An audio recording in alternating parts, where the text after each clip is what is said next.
Hey, good morning, everybody. This is Doug, and you are listening to What's the Hazard? It has been a few weeks. Apologies. Summer's been pretty busy. Family vacation, which we can talk about a little bit. Yes. A lot of other things going on. No mosquitoes in Iceland. There are no mosquitoes in Iceland. There's very little of anything in Iceland, actually, but we can talk about that a little bit later. It is Slurpee Day, Friday, 7-Eleven. I think free Slurpees if you're into that kind of thing. We'll have to stop. Are there still 7-Elevens? Every now and then I drive past one. I don't see them very. Man, Casey's has kind of taken over the world. Oh yeah, you bet. There are not many 7-Elevens left, to my knowledge. Yeah. But if you can find one, go in and get yourself a free Slurpee today. My guest, if you're watching, you recognize him. If you're listening, you recognize him.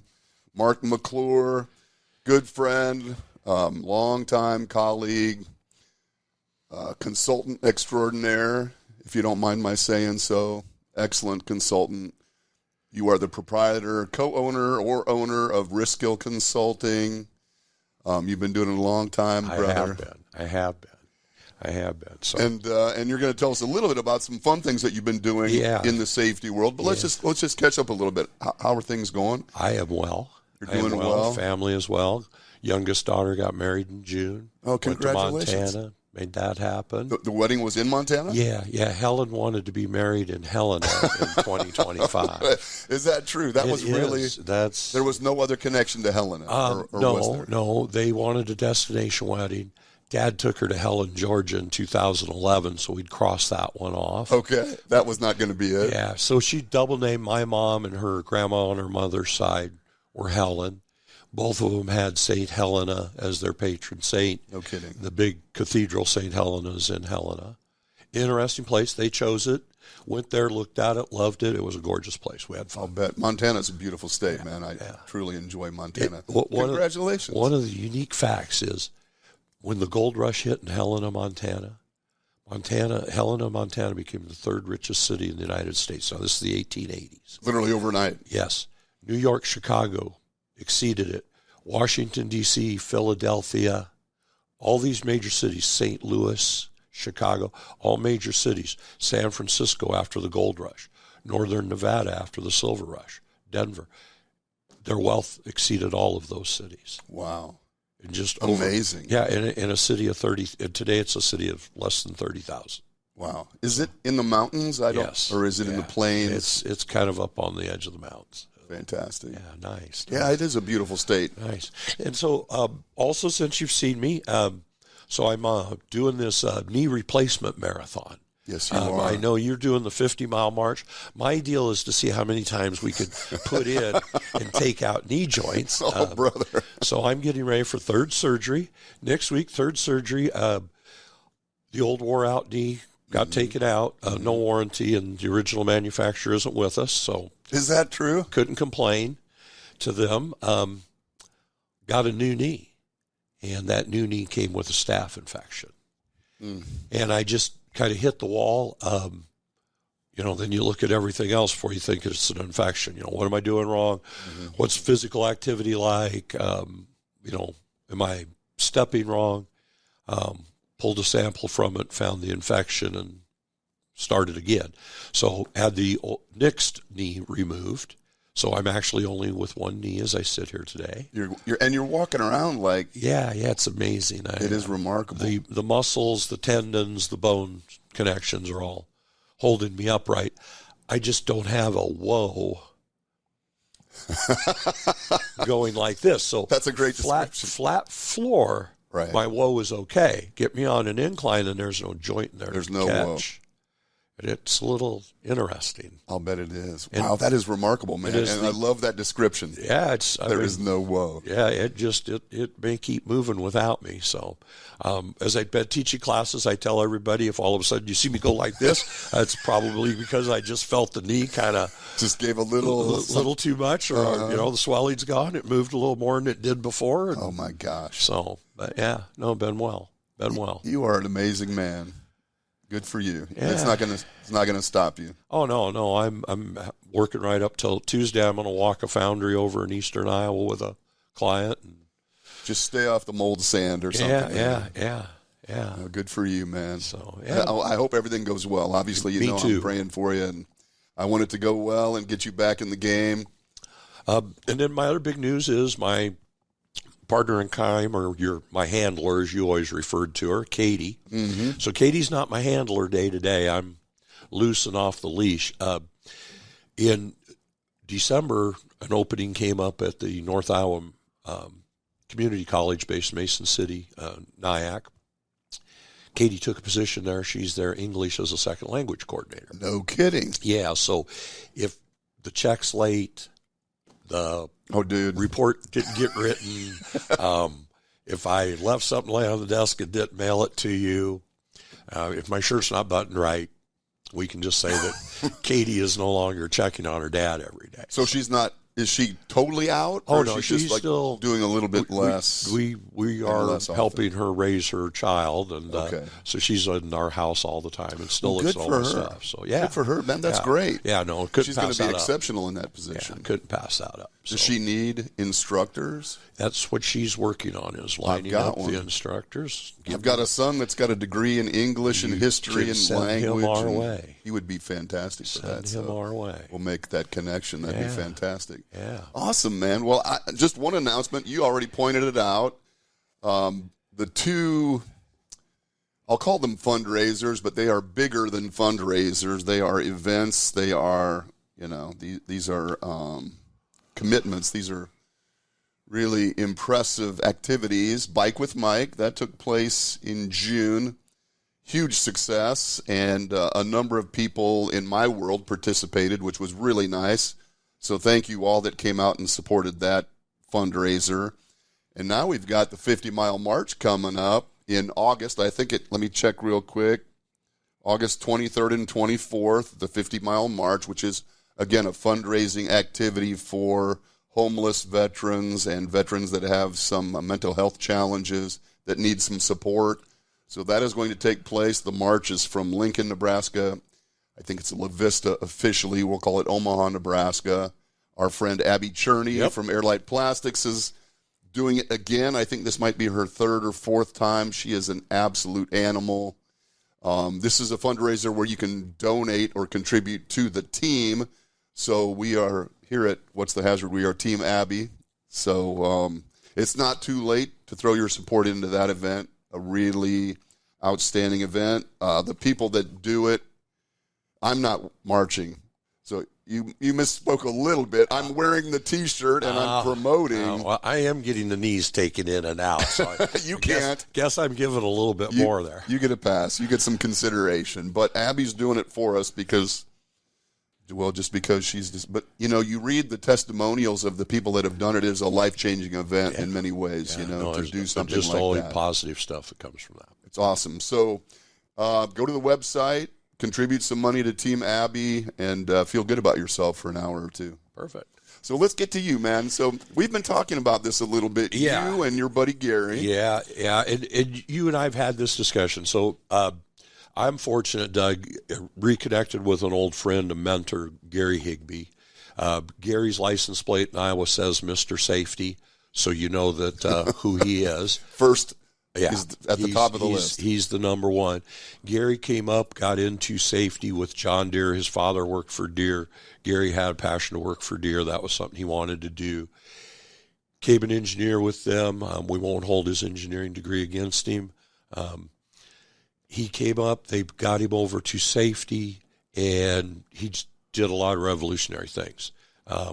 His early work on risk matrix, probability, severity, putting a number against that, being able to. So using that engineering mind, to actually. So you've seen our, you know that risk ranking matrix. Mm-hmm. I got stuff from Gary that's dated the 80s. Is that right? Yeah. So I'll start this out with this statement. Gary Higbee, great safety guy. He started in the dead ball era of safety.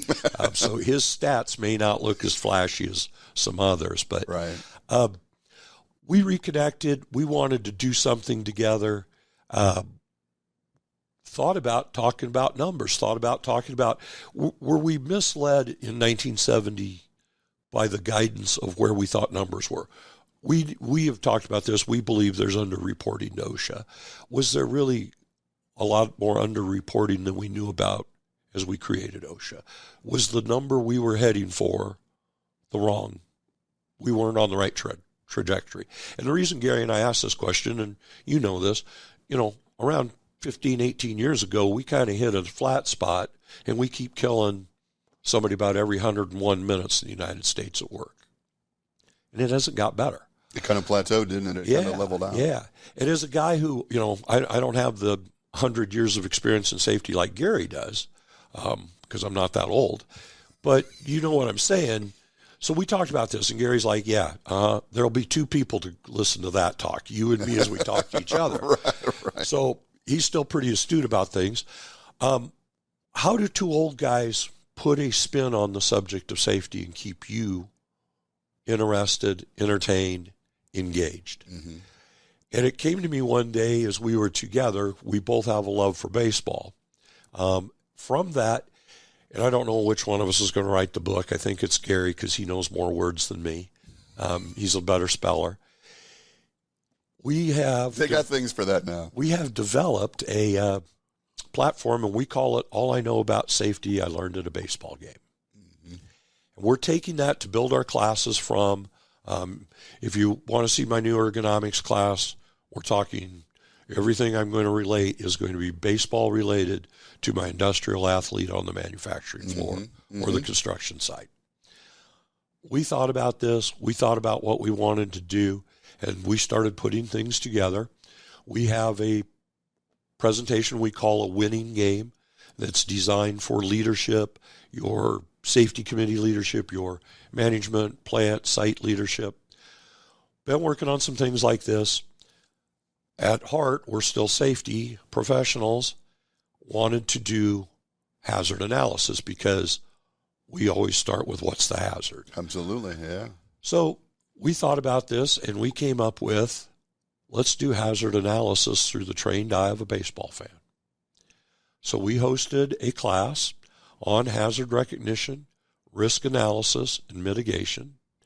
And after giving everybody the short overview of all of this, we took them to a baseball game with the assignments of, you're the new compliance officer today, and now OSHA is in charge of baseball. What standards will apply? What hazards do you see, and how did you see them addressed in the moment? So one of the ones that was pointed out was, it's a hot June day, our handrails were hot. We noticed that all the handrails in the field are padded. They don't catch nearly the heat as the metal does. Mm-hmm. Now, I know the padding's there for the protection of collision, but look at another hazard mitigated. So we wanted people to be thinking of this, not just thinking about the baseball game, but also as a spectator, how do we keep everyone safe? Mm-hmm. And how do we apply that? So with that, we started to put this together. Now, I know you're going to say, because this is how this looks, because this has been pointed out. It's like, so let me get this straight. You were probably going to that Iowa Cubs game anyway. And the answer is yes. It's right. A day game in Des Moines. You are a big fan, my brother, yeah. Day baseball in Des Moines is one of the greatest treats in the world. Yeah. If you and Gary were going to go to the game together, chances were you were going to talk safety together. Yep, that's a given too. So you guys just figured out how 10 people pay you to go with you to a baseball game is what you're telling me. I love that. And that is what we did. We had a blast. I think we're going to have an alumni event. We are doing it again next year with a new group. We are developing a new updated class for next year. I can bring this on the road. I was going to say, man. We could teach this class in Omaha, link it. You just got to give me a ballpark. Yeah, this sounds to me like the perfect corporate outing for your safety committee, for your safety team of coordinators. You've got your annual conference coming up. You bring them all together. You hook up. We're going to give you everything that you need to know about safety from us, and we're going to relate it to the game so that you're going to see this in a different way. Your people are going to hear it in a different way, and we hope we get home with it and get you a home run. Mm-hmm. So I'll give you one. Yeah, I love it. Little terminology. can of corn, the definition of can of corn in baseball, what is that? Oh, you're asking me? I am. Can of corn, something, is it easy? Something easy? It's an easy pop fly. So it's an easy fly. The outfielder doesn't move, just puts up his mitt, catches the ball. Gotcha, yeah. The saying came from the old grocery stores. There would be cans on the upper shelf. The grocer would have a stick. He'd hit the can off, hold up his apron, and catch it. Okay. Catch the can of corn. Easy. So, easy. What should be easy in our safety world? We should be able to recognize known hazards. Yeah. If you're a scaffold builder, you should know and understand the hazards that go with scaffold building. Yeah. If you are painting, manufacturing, whatever it is. But those are the hazards that we should be easy to go get. Mm-hmm. Gary and I, and again, I got to give this guy a lot of credit. He baseball player. I got to get him over before you stop doing this. He's got so many good stories. But Gary brought all of this experience. He helped start Safe Start. Mm-hmm. He is recognized expert the world over with behaviors. You know me, I know the standard. You know, I know how to teach the standard. Mm-hmm. I understand how OSHA looks at the standard. We pair off and you guys sound like a great combo. Play that way. Because I'm going to tell you, give you hints that I see from my days as a safety manager to improve you.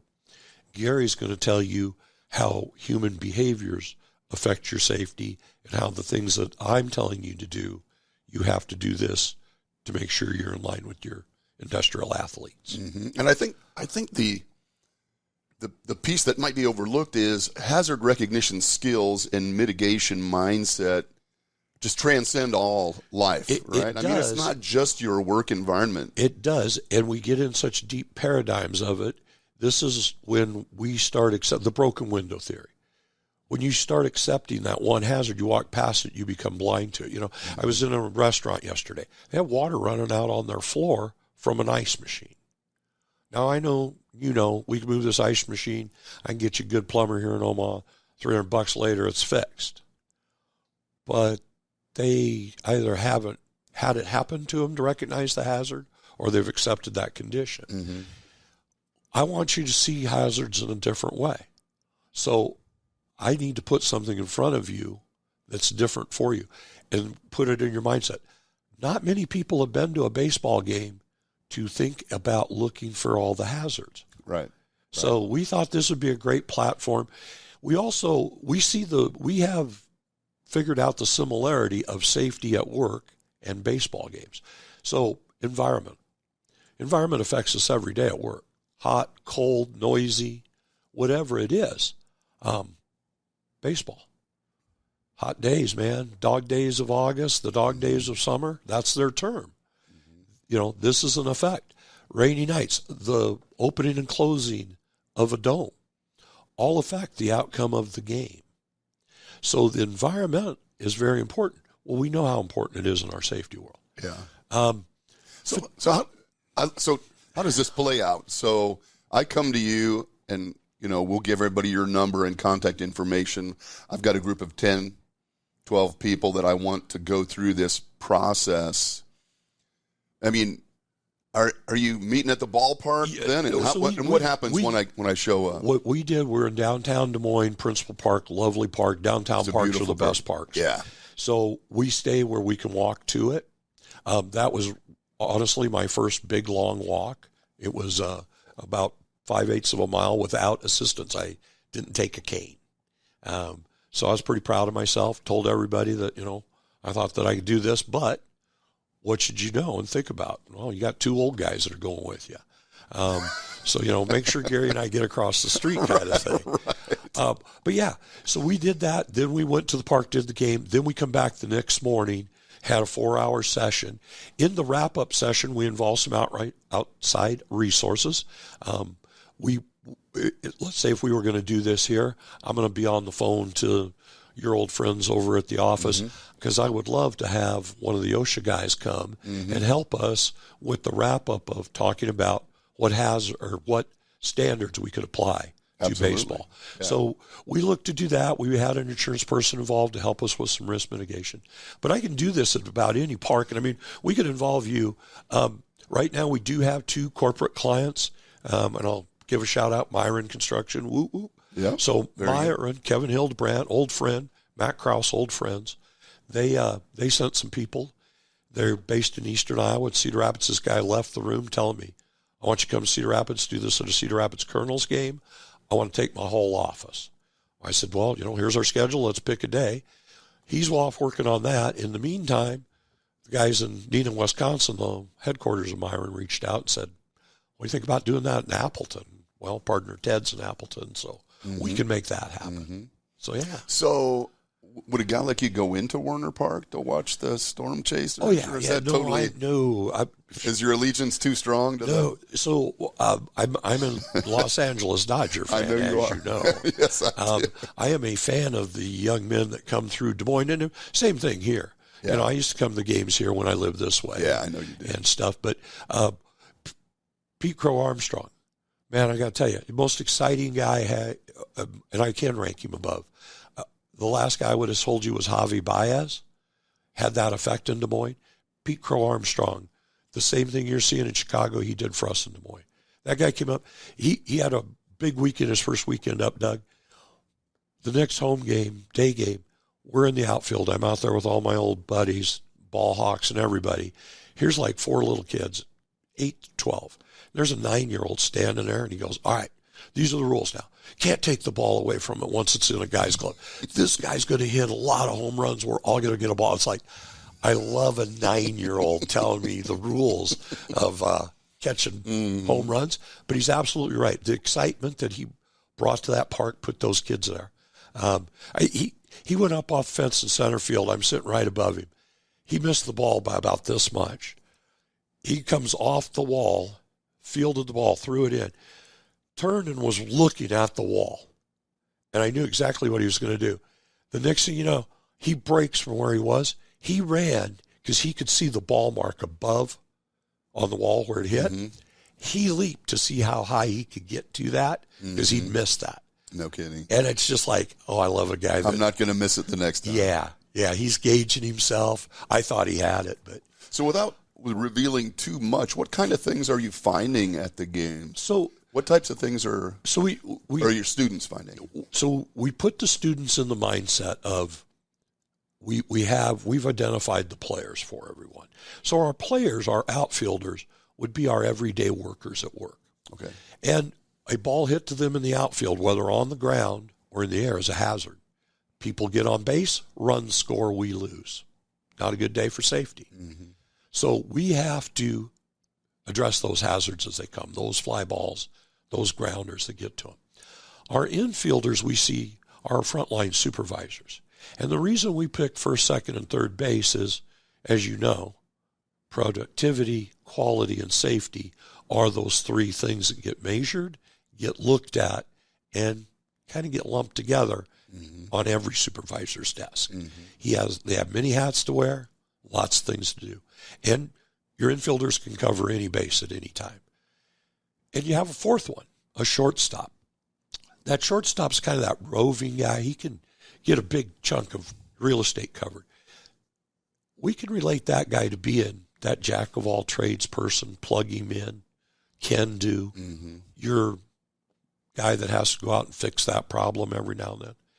We see those guys as our frontline supervisors helping our outfielders, our daily employees, address hazards. The pitcher controls the tempo of the ball game. He has to throw the ball before we get a ball in play. The tempo he throws, the pitch he throws, will determine our outcome. If I've got a guy working fast and the balls are going to the outfield, my outfielders, my daily workers are facing a lot of hazards.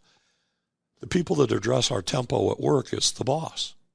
Whether it's the money guy, the business owner, plant manager, site manager, whoever's in charge sets that tempo and tone. That's what my pitcher does. We see that catcher as that safety leader. He's helping the pitcher get the tempo, the rhythm, the right pitch. He gets a little extra protection because whether every worker knows it or not, the safety guys always get beat up before the line guy does. You're right. And not just from the pitcher. I mean, there's going to be players coming around third base heading home. Every now and then an employee will give you a shot too. I was a catcher, man. Yeah. I remember like laying up against the backstop. Yeah. So we see those as our players. We see umpire as being OSHA. Did I mention I'm a Los Angeles Dodger fan? Yes. Yeah, Yeah. They won the World Series last year, Kershaw just threw his 3,000th strikeout, right? Yeah. That's a pretty elite group. Yeah. Your best baseball games that you've ever been to or remember, you don't remember the umpires. They do their job and we do ours.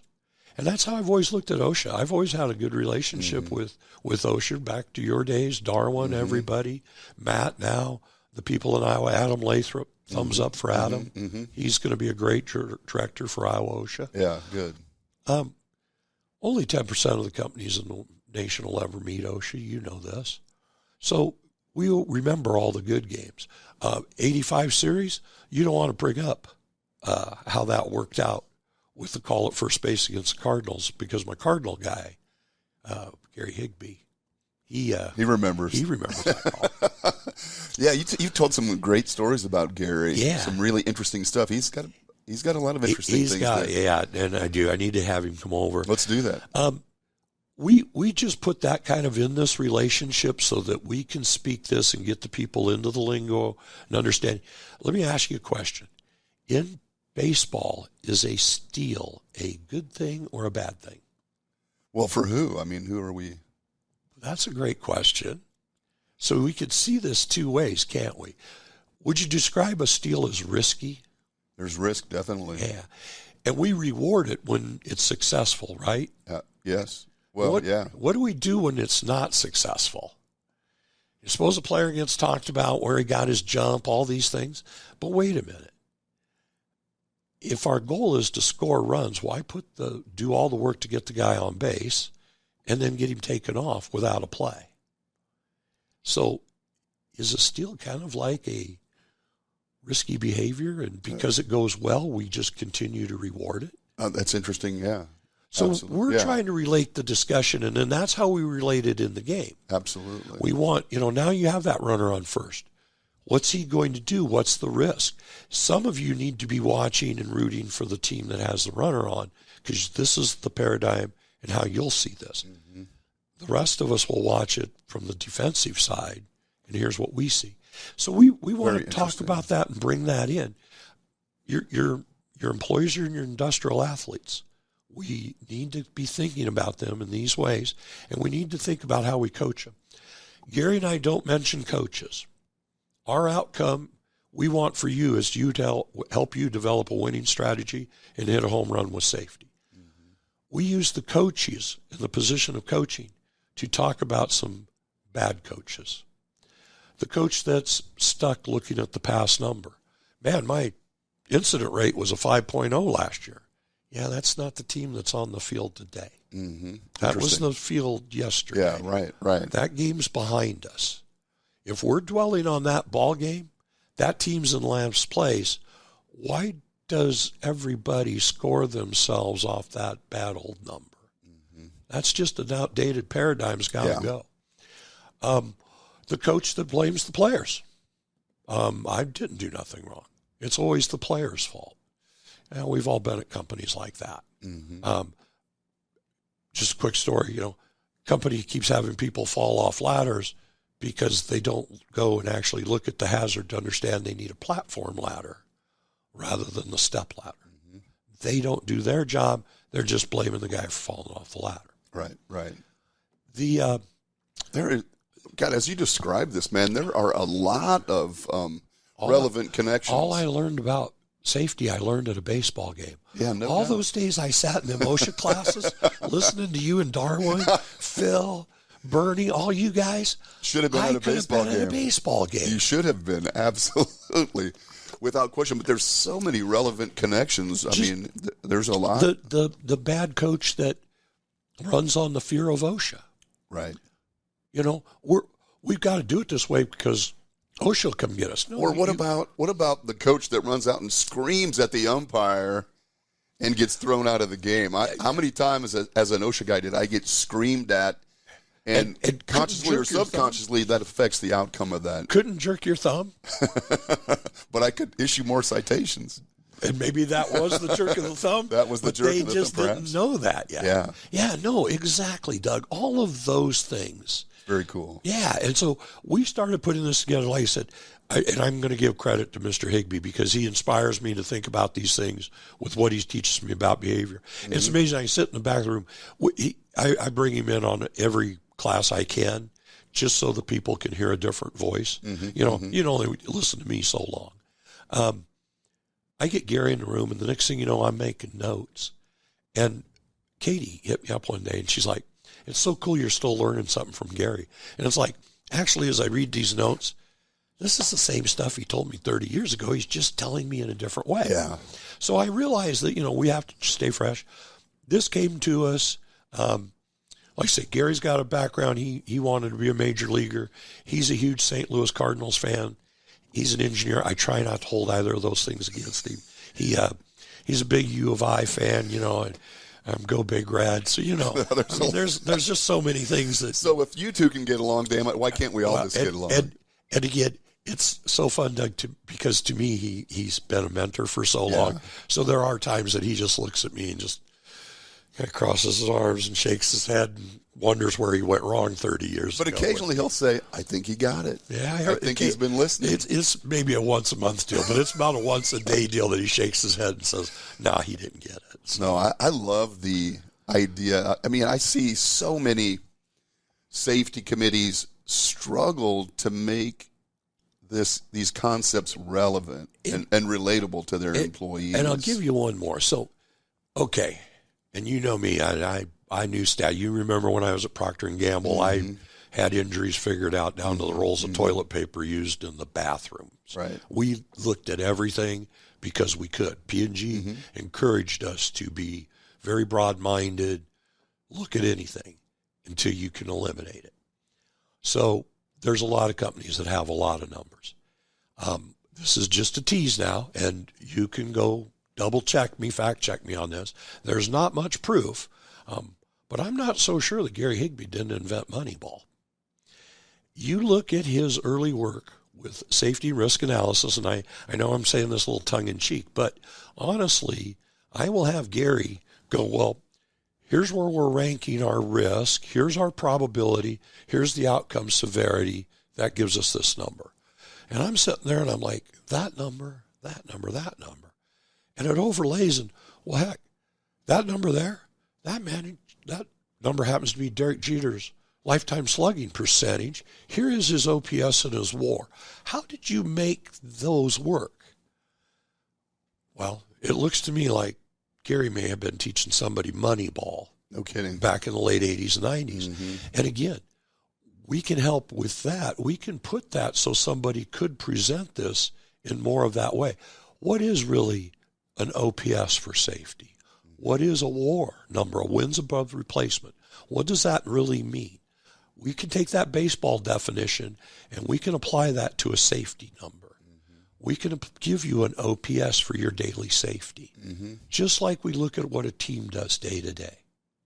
And there again, the similarities, fatigue over the long season, managing through just minor aches and pains. You and I both know not everybody brings their A game to the game every day. It's tough. It's a long season. Right. That's why you got relievers. Yes, there is. We don't have a lot of those luxuries in safety on the floor, but we have so many similarities. And we have to, as safety professionals, people that are involved in leadership, you'd better be working with today's game, not what happened yesterday. You no longer control that. The outcomes are already what they were. We've got to keep winning today. Yeah, I love that. That's really interesting, man. First of all, I'm a big fan of the movie Moneyball.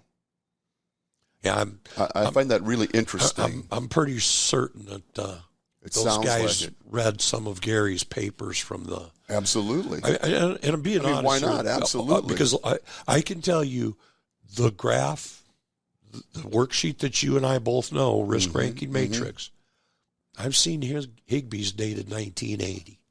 I haven't seen others that are doing that kind of groundbreaking stuff. This is a conversation I would love to have, because I would be interested in Gary's insights into establishing probabilities.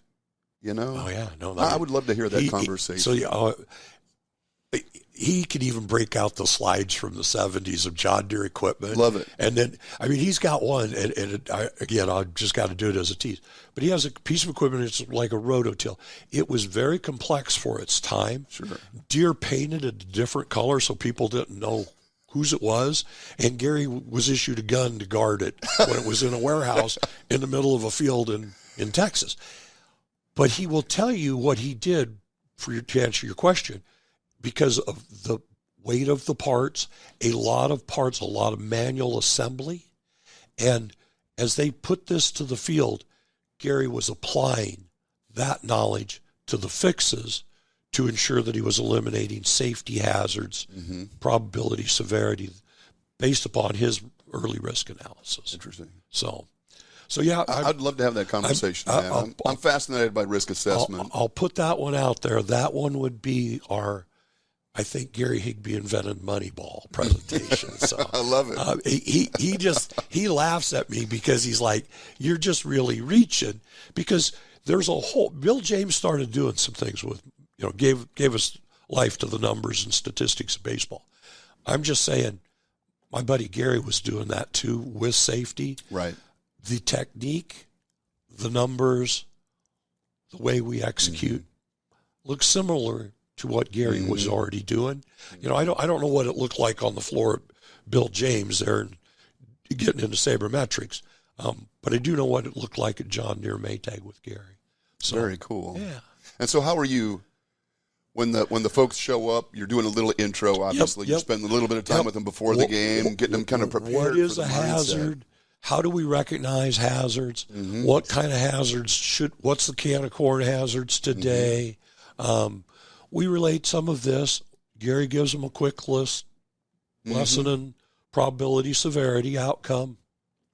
We then take that as we gather back together the next morning, and we left and had discussions after the game. I'll bet. Yeah, no doubt. We all ended up hanging out together, did dinner and stuff, and a couple of guys sat around and had a beer or two with me and debated about Dodgers, Cubs. But this is where the real learning happens. Yeah. Let's be honest with it, man. Well, they were, they kept coming back to, it was like, you two guys just wanted to go to a baseball game. Yeah. And it's like, well, yeah, that's what I want to do every day. Right. And as soon as I can figure out, so, if I can make this a 30, 40 games a year gig, I'm not going to be doing much else. And why would you? Yeah. Because you're actually, again, this is, one of the biggest gaps that I see in our workplaces is that disconnect between what's the hazard? Exactly. Be safe out there. Don't do anything stupid. And then it's just common sense, Doug. Come on. What does that mean? I just don't even understand how you had a career at OSHA, because your answer should have just always been it was common sense. Right, common sense. Yeah, everybody knows they shouldn't do that. Yeah. I love that, and so I think finding ways that are relatable for folks to understand the concept. The concept is going to apply across the board, and people that understand the concept, you can't turn it on and off, man. It is 24/7, right? And ultimately that's what we want for our folks. We walked a plant yesterday. No safety person, wonderful HR person, and quick to point out some things. Ladders leaning against the wall, cluttered walkways. See all the hazards they know. Recognizing hazards, very good. I see you got a complete bus system. Is this in feed or? Well, I wouldn't know anything about that. Who works on it? Oh, we have a guy here that works on that. What's he do? Is he plugging? You guys move equipment, he's plugging in a live bus? I think so. Guess what just went to the top of my hazard list? And she's over moving a ladder. She doesn't recognize and know that hazard as I do. Right. And we walk by a lot of hazards where we are. We all do it. We've accepted that hazard. Did you speed to get here today? Yeah. I can neither confirm nor deny that. but I was behind schedule. You get the outcome that you desire. Right. And you're willing to accept the risk that you took to do it. Well, because of my lack of preparation. Mine too. Then I put myself in that position, and then I start weighing risk. Probability and severity. And it's somewhat artificially imposed too, right? Because like safe start, frustration, fatigue, rushing, complacency, those things. Now, once those have entered into the picture, it kind of changes the game for me. It does. And so this is where we have to go a little bit deeper.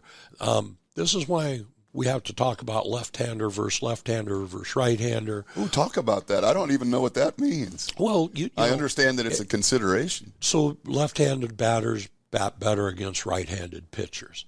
Because the ball's typically coming into them rather than away from them? Correct. The hazard's coming closer to them. They're treating the hazard different. Yeah. We noticed that in baseball, what have we done about eliminating some of the hazards, getting hit by pitches? Used to be that was part of the disciplinary process of the game. Make Bob Gibson or Don Drysdale mad, Drysdale got told to walk a guy one time. Don Drysdale's pitching for the Dodgers. They signal out to give this guy an intentional walk. Drysdale drills him with a 95-mile-an-hour fastball in the ribs. Why waste 3 pitches? Bob Gibson. Hit Bob Gibson and look at him as you ran around the bases. Right. You weren't going to do that again. That was part of the game. Today we've eliminated that. The players wanted to dress different. But we also go straight to PPE. We've got a guy up to bat. He's all armored up. Absolutely. But look at what you did. We still haven't worked on elimination. Right. We haven't worked on substitution. What do those look like? What would that be? Yeah, it's a perfect opportunity to discuss the hierarchy, man, truthfully. Just how we're going to arrange our batter. Well, let me give you the hierarchy of controls. Mm-hmm. So what can we do? We can eliminate this. We can substitute. We can work through that. Tempo of the game. Catfish Hunter story. Catfish was with, I believe he was still in Oakland. He's on the mound. He throws 3 straight pitches, 3 straight home runs. The manager, I think it was Dick Williams. Williams wasn't coming out. He's just glaring. Their infielders all come together. And Sal Bando says, doesn't look like you got your stuff today, Fish. And Catfish Hunter's like, yeah, kind of, just not sure I got it. We'll have to do something different. They just kind of stood there. Of course, the umpire's walking out, and Catfish says, maybe I'll just throw slower. And they're like, well, they're hitting you pretty good. And he said, no, I didn't mean that. Maybe I'll just take more time walking around the mound. More tempo, slower. Yeah, slow the tempo down. Change that tempo. Yeah. I just won't throw a hazard up there until I absolutely have to. Right. So there's so many things like this that we can bring in and relate, talk about.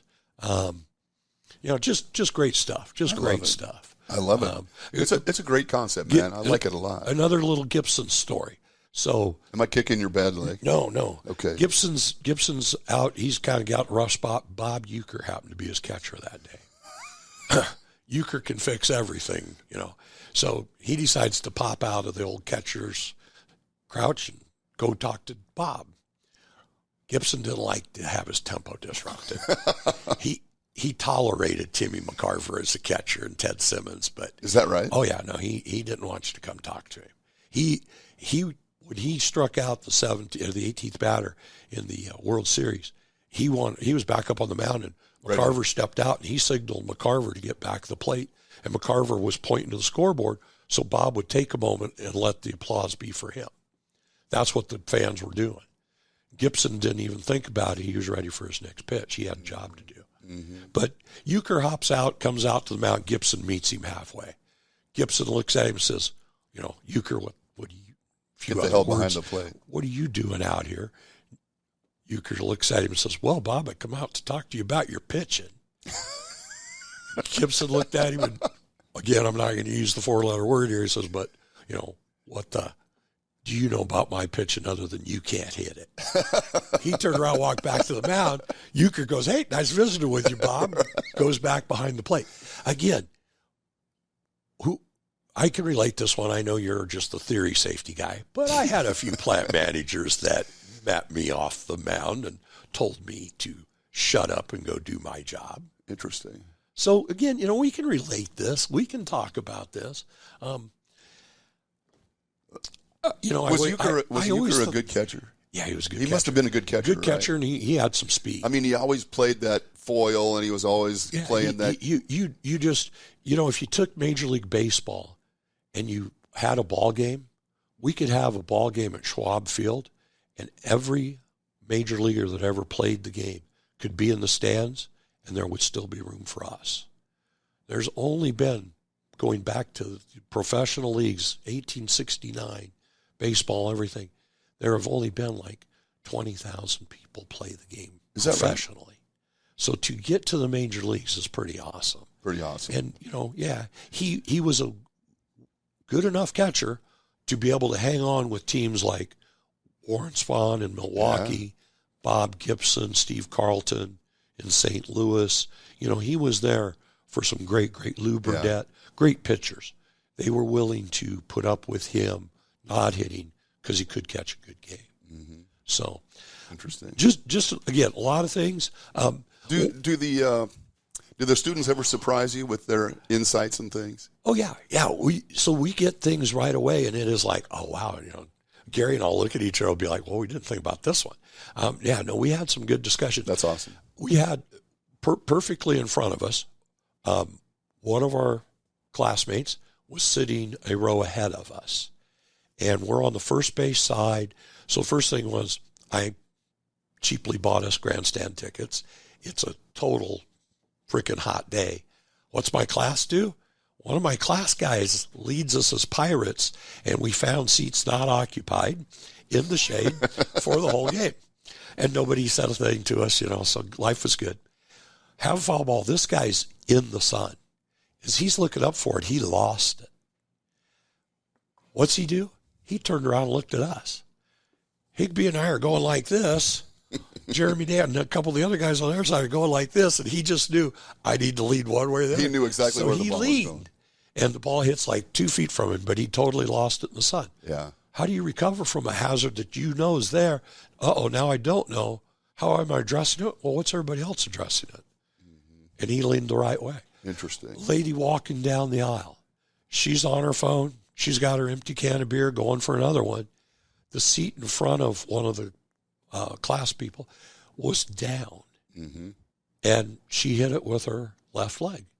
And, they saw it coming. They were up out of their seat, ready to help catch her. She passed, left the hazard, hit the hazard, left the hazard. Just ignored it. Yep. Just walked right past it. Well, didn't ignore it because it was an owl, but just left it. Guy reached down, Jeremy reached over, flipped the seat up. Boom. Hazard eliminated. Perfect.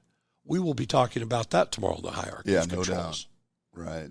Yeah, so that's all we're doing with this. We get people out of their element because it's so tough for me to stage stuff at your place. Right. And, let's face it, you might get a little particular if I come in and start pointing out all these hazards to you. Kind of puts us in a It does. People different get a little relationship. bit defensive about that kind of thing. Absolutely. So I want us to be on some even playing field. I want us to be able to look at a lot of things. As you know, I know the park and the people in Des Moines pretty well, so I get to do a few extra things there. I will have to send you a picture. You know that I always keep a vehicle licensed here in homeland of Nebraska because I like the beef state plate. Right. My plate was up for renewal, and my lovely daughters, Katie and Helen, decided that Dad needed a little vanity because I have nothing on my old white truck. So I now have personalized the beef state license plates. And my license plate says iCubs. And that's awesome. The gentleman that runs the Cubs, the Iowa Cubs, Sam Bernanke, his license plate, I believe, is iCub1. And the iCubs Iowa plate, I believe, is on his wife's car. Is that right? Yeah, so now I'm sharing. Have you taken that vehicle to the games? I shared the pictures of it with all of my friends, and I have a friend, Tom Tillman in Des Moines. I'll give him a shout. Are you driving that vehicle today? Yeah. Oh, we'll get a picture of that and put that up on the... So I have a friend, Tom Tillman. He's my biggest Cubby fan, season ticket holder, retired law enforcement from West Des Moines, Iowa, Marine, Air Force One, met President Nixon Ford at the foot of the chopper in the 70s and saluted him as a young man in service for us. We're great friends. There's no truth to the fact that we met because he was arrested me more than once. No truth to that. But Tom, I sent him the picture, and he's like, of all things, he goes, you leave the state to license a vehicle to overdo me, and outdo me, didn't you? Because he'll show up at the game in a full uniform, ready to manage. He's got Marty Peavy, the iCubs manager, number on his jersey, and Tom will imitate and coach the Cubs from his seat down there in the luxury boxes. Yeah, of course. That's fantastic. Yeah. I love this idea, man. I truly do. We wanted to do something different, Doug, and we did. We discussed how I thought about having you as a moderator and getting a couple other safety professionals to talk those numbers. Where did they start? I'd love to have Darwin in this conversation. Where did those numbers start at? Were we right? We know that we're faced with underreporting, but we still kill 6,000 people a year on average, and have for quite a long 15, 16 years since we plateaued there. And Gary made the statement one day while we were talking. Gary's like, as a safety professional dating back, to one of the Roosevelt administrations, I'm not sure which one. He's like, I'm a little disappointed in myself. I thought on the front end I would make a bigger impact on this end. Yeah. And I'm frustrated that plateau happened. And I just thought about that, so I had that discussion. It's like, did we plateau because we really didn't start at the right number and work back to the right trajectory? Yeah. Were we misled? Yeah. Did we use our reporting to guide us in the wrong way? Just a discussion. It's an interesting discussion. Yeah. Gary said, well, I'd be you, me, and the other two nerdy safety guys you could find to have it. What else you got? There is some frustration in that, though, man. Yeah, there is, and I'd still love to do that one. I totally get it. But we saw a good round table. Yeah, we saw this as something. It would be a great round table at Iowa, Illinois Safety Conference, Omaha. You bet. But from the standpoint of actually getting some useful skills into the hands of the people in the plant or on the site, don't want to hear our numbers. Yeah, they don't care about that, and why would they? Yeah. But these are skills that are incredibly important. And if you don't start working from what's the hazard, you're working on the wrong thing on your first day. Without question. And, I get people, it's like, well, I got to get a policy written, I got to do this, I got to do that. And it's like, why don't you figure out what your top 2-3 hazards are? Let's figure out which door we're going out for emergency. Where are we going to go if we have some bad weather? Those are the first things you really need to concentrate on. Keep my people safe from the unexpected. Work on what is expected. So I love it. We can relate. We can talk about, the planning, the scouting that's put in baseball. Again, this should be us, find and fix hazards. We should be thinking about the scouting reports. How do my people react to these things? How are my people? Do I have the right person in the right slot physically, mentally every day? Yeah, your lineup. Key. How do we put that? And then who's having a bad day? And let's just, let's start the day with that. All right, everybody, we're all here. What's going to prevent us from having a great day? Right. And it doesn't have to be much. You are going to experience all of those behaviors Gary speaks about in Safe Start during a day. They're just going to happen at a different time in a different place. We still have to acknowledge and address them. Yeah. Who's tired? Who here is tired? Who here has, sleep disorder, sleep apnea? Let's talk about that because it affects our day. Yeah. Agreed. You can bet they talk about it before a baseball game. Absolutely. So we got to wrap it up, man. We are right up to time. Tell everyone how they can get in touch with you. Marc McClure, 308-991-8794. Still proud owner of my Western Nebraska phone. Area code. And Marc at riskill.net, RISKIL.net. There's just one L? 2 L's. Two L's. Okay. Yeah. The name is We Help mitigate your risk by building skill with your people. Yeah, and this is just a new avenue we found, and Gary and I just kind of. I love the idea. Well, why shouldn't it be fun for you as well as for the students? Damn it! And we need a new spin. We do need a new spin. Spin. You've heard all my other spins.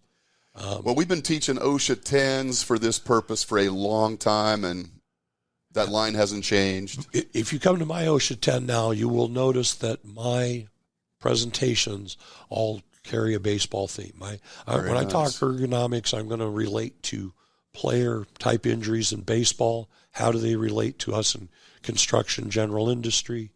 I'm going to talk about the control of hazardous energy. You're going to see some baseball pictures. Mm-hmm. We're still going to pass around the hardware that we use on the floor. Right. But I'm going to talk to you about control of hazardous energy at a baseball game. Right. It relates. There's a lot of hazardous energy outside the workplace. We have affected employees and we have involved employees. Yeah, we do. So that's awesome. In closing, we have like 30 seconds left. I was driving in. Actually, I wasn't driving in. I was watching a YouTube clip before I drove in that was 5 highlights of Bo Jackson. You know, the one where he runs up the wall, the one where he dives, forward rolls, stands up, throws a guy out at third base, flat-footed. The one where he snaps the bat over his head after he flies out or something. Takes a Major League Baseball bat, rests it across his helmet, and just snaps it in half. Oh, my God. Yeah. Superhuman. Yeah. Superhuman. This has been great, man. It's good to see you. Great to see you. Best of luck on the upcoming third knee. I think third is a charm, right? Yeah, 3's enough. That's what we're hoping for. Perfect, brother. So give Mark a call. We would love to host one of these in Omaha. We would. At Werner Park. That would be a fantastic place for this. Yes. It'd be a lot of fun. Yeah, maybe Thirsty Thursday or something. We like a day game, but we can do a night game too. I think the day games are perfect. The reason we chose the day is, again, we wanted to bring environment really into the picture. Yeah, no doubt. And it seems... I think you could sell that as a work activity a little bit better, maybe, the day game. Well, yeah, and that's kind of why we placed it as we did, because we had people that could just drive and go home then after the game in Des Moines. Right. Yeah. Love it. Thank you, Mark. Yeah. It's great to see you, brother. Thanks, everybody. I hope you have a great weekend. Go out and get your free Slurpee. If you can find 7-Eleven, stop in and ask for your Slurpee. And don't forget the 50-mile march. Check it out. Contribute to Team Abby, and we will see you next time. Later.